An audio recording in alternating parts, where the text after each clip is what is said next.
پاکستان میں سیلاب سے بحالی کے منصوبے کی لاگت 51% سے بھی زائد ہو گئی ہے، جس کی وجہ سے آئندہ 3 سال میں پاکستان کو بین الاقوامی ڈونر ایجنسیوں اور قرض دینے والے شراکت داروں سے تقریباً $13 ارب کی توقع ہے۔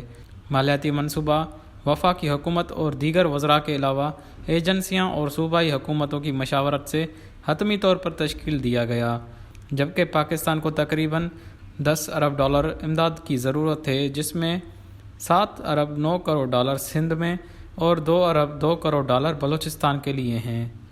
گزشتہ 10 برسوں کے دوران حکومت نے $40 ارب امداد کی ضرورت پر کام کیا۔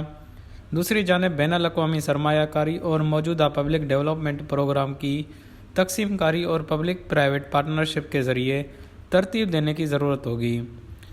سرمایہ کاری کے منصوبے کا تخمینہ $3.6 ارب ہے، جس میں سے بین الاقوامی ترقیاتی شراکت داروں سے $13 ارب اور مقامی وسائل سے تقریباً $730 ارب کی توقع ہے۔ مقامی وسائل میں سے تقریباً $360 ارب وفاقی اور صوبائی حکومتیں اور غیر سرکاری تنظیموں کو ترتیب دینے کے لیے تھے۔ اس منصوبے کی بنیادی وجہ ماحولیاتی تبدیلی سے نمٹنے کے لیے فراہم کرنا ہے۔ یہ منصوبہ اس وقت تشکیل دیا گیا جب مصر میں COP27 کانفرنس میں ماحولیاتی تبدیلی سے متاثرہ غریب ممالک کے نقصانات کے ازالے کے لیے فنڈ قائم کرنے پر اتفاق کر لیا گیا۔ سرمایہ کاری کا منصوبہ چند دنوں کے اندر بین الاقوامی ماحولیاتی فنڈ IMF کے ساتھ بھی شیئر کیا جائے گا، تاکہ پاکستان کے IMF کے ساتھ بیل آؤٹ پروگرام شروع کرنے کی 9ویں قسط تاحال جاری کی جا سکے۔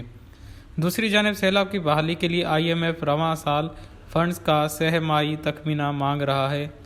آبی وزارت کے ذرائع نے بتایا کہ 3RF پروگرام کا حصہ 10 سالہ نیشنل فلڈ پروٹیکشن پلان تھا، جسے سال 2017 میں مشترکہ قومی مفادات نے 2 مراحل میں $323 ارب اور $177 ارب 5 سال پر محیط پہلے مرحلے کی تخمینہ کی لاگت کے ساتھ منظور کیا تھا۔